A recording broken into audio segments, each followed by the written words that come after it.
Hi guys, my name is Sinis from Creating Gems, and I'm here today to tell you about the underground world of OnlyFans agencies. And so this is something that actually not a lot of people still even know exist.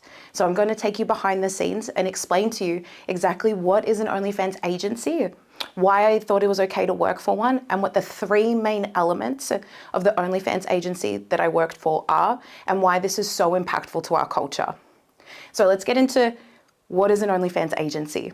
And so basically, an OnlyFans agency exists to maximize profits on girls' OnlyFans accounts. And so what does that actually mean? Well, if we have a look at what OnlyFans is the new iteration of pornography, right? And so the biggest allure of OnlyFans and why it is so successful is because you're able to instantly message the girl. Where if you have a look at more traditional pornography, it's kind of, in a sense, nameless and faceless people that you're consuming. Where with OnlyFans, that girl that you follow on Instagram, I can now message her on OnlyFans and I can ask her to do anything that I want. I can build a relationship with her.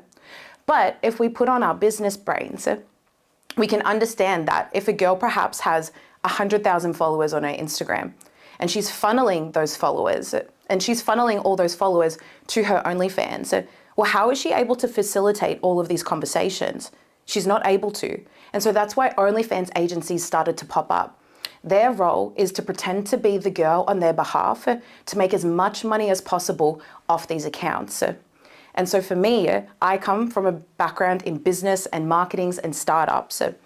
And so when I was approached to be able to work for an OnlyFans agency, my lens was, well, I've heard of OnlyFans. I don't really know what it is, but it seems positive, it seems liberating, and it seems like a way to make a lot of money. So it made sense to me as to why this would be a good business to get into. And so as we come into understanding more about what an OnlyFans agency is, the first element of what an OnlyFans agency is account management. So now that we know that the whole allure of OnlyFans is to be able to build relationships and instantly message a girl on a porn platform, what happens at an OnlyFans agency when a girl gets onboarded is she has to go through this thing called a questionnaire. And so for the specific agency I was at, this is the process that we would do. You would have a girl who would come through, they would fill out this thing called a questionnaire. And so the questionnaire has every single detail you can possibly imagine that we're trying to extract about this girl. We want to know what her favorite food is, her favorite color, things about her family, intimate details about her, what are her favorite even books that she reads, what are her clothing size, her shoe size, anything and everything you can imagine, we want to know about this girl. Because what happens is that gets turned into this thing called a brief. And so a brief then is created with every single thing to be able to best represent the girl. And so the brief then gets passed on to these things called chatters. And so chatters are people that you hire from third world countries, and their role is to be trained in this thing called the girlfriend experience. And they're supposed to then sit on a computer every single day for hours pretending to be the girl. And so in this process as well, there's so many different elements that we can dive into. There's levels, which is what is the content requirement that the girl is comfortable doing. At our agency, we had 5 different content levels. Level 1 was Instagram and bikini content. Level 2 was implied nude. Level 3 was full nudity.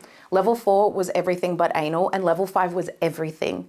And so this was, again, a way for us to be able to falsely manufacture consent for the girls. Because now you're coming into an agency, and think about this. Immediately, you're being told what content are you comfortable with doing. These are the standards that we have. And if you're a level 1, well, does that mean that you're at the bottom of the barrel? Does that mean I have to climb now and get to level 5? And so this comes into a bigger conversation that needs to be had about exploitation, coercion, and false consent. But it's just to paint the picture for you guys of the reality of what is happening behind the scenes at these agencies.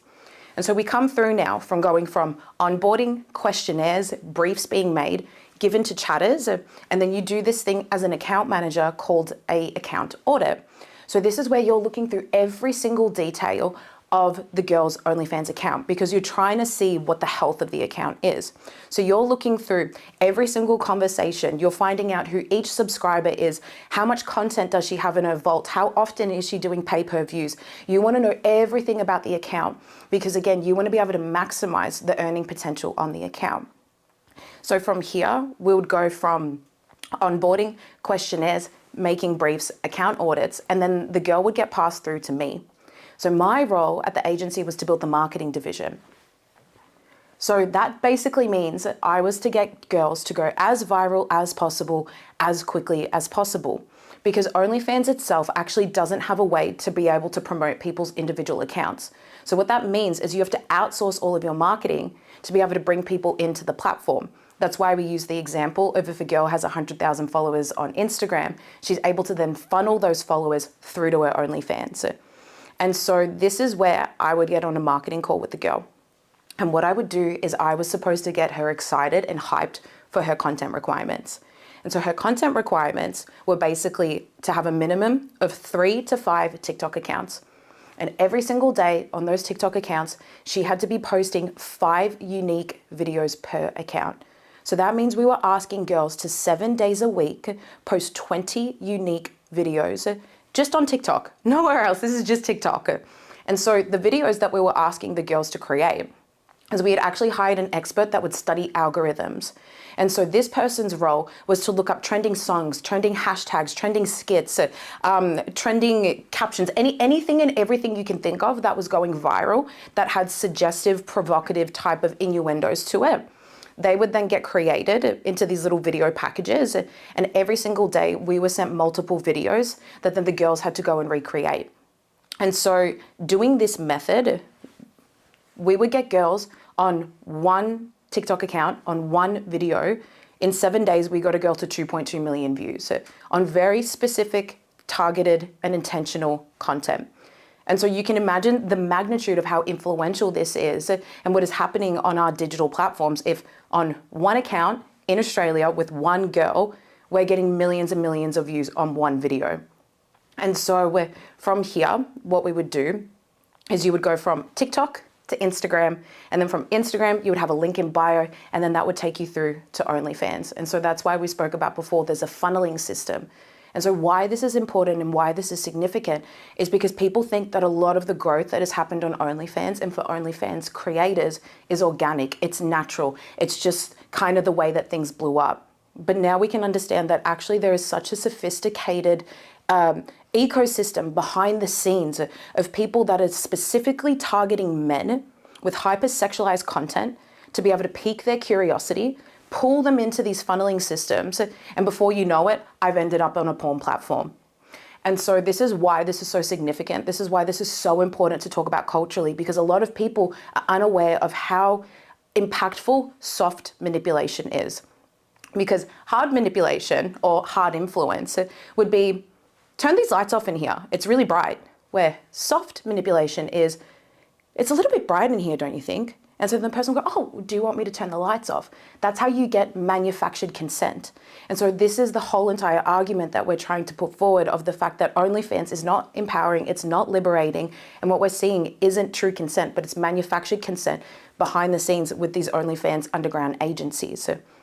And so what happens from TikTok, and now we know the extreme volume and amount of content that needed to be created, that then gets turned into Instagram content. And then you also have Reddit and Twitter. And on Reddit and Twitter, you can post not safe for work content, which basically means you can post porn. So we're not only promoting girls on TikTok and Instagram, but we're posting their pornography on these open platforms. And again, if you think about this, if we're having to post porn to be able to promote girls, imagine how much more extreme the content is that has to be done on OnlyFans now.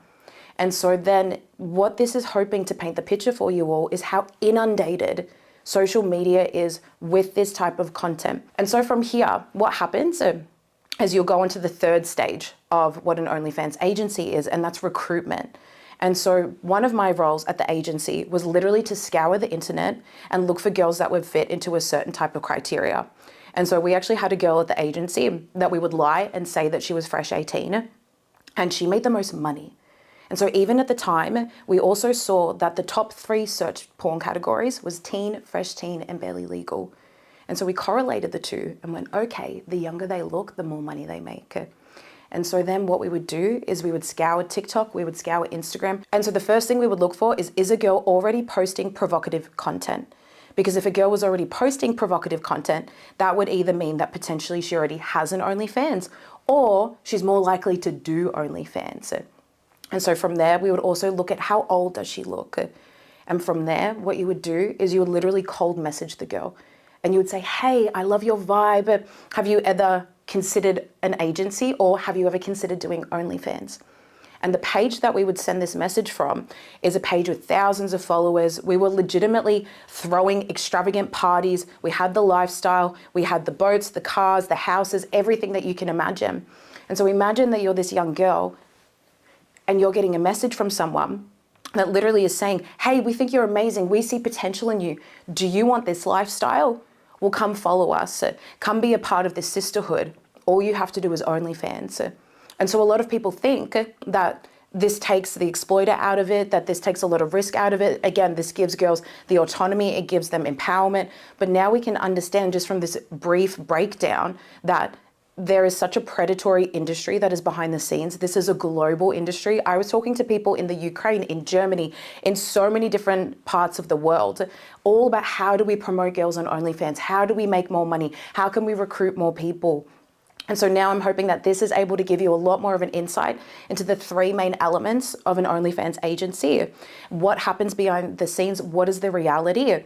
And from here, some of the most important things that we can do and the battle that we can fight in this is getting the word out to honestly as many people as possible, understanding this, studying this, talking to people and helping others to be equipped to be able to identify what is happening online. For our young men, being able to say, hey, do you understand that you're not bad, but there's an entire industry that's targeting you? And so now when they're scrolling on their phone, they're able to look at this content and go, wait a minute, I understand what this is now. This is targeted, this is intentional. It's not going to pique my curiosity and I'm not going to go down that rabbit hole. And then for our young girls, we're able to shatter that illusion that all these women are making all this money. It's glamorous. It's this, elite lifestyle. Because now we understand behind the scenes, a lot of these women are being coerced and manipulated into doing this on such a mass level. And the reality is the average wage of an OnlyFans creator is $180 a month. And so hopefully this is able to equip you guys. It's able to give you a little bit more of information and be able to help you to now go and spread this to other people, to be able to really shatter the illusion and show people the reality of what is happening behind the scenes, not only in OnlyFans, but in social media and in our culture as a whole. So what happened for me is I'm working at this OnlyFans agency and I end up having a radical spiritual encounter that changes my life within 5 days. And so I haven't turned back since. And so what I do now is I actually started creating Gems, which is a consultancy business. Because of all my experience in working in social media and now understanding the magnitude of what is going on, I want to be able to platform countercultural voices. I want to be able to help non-for-profits in forwarding their unique missions so we're able to see a digital revolution.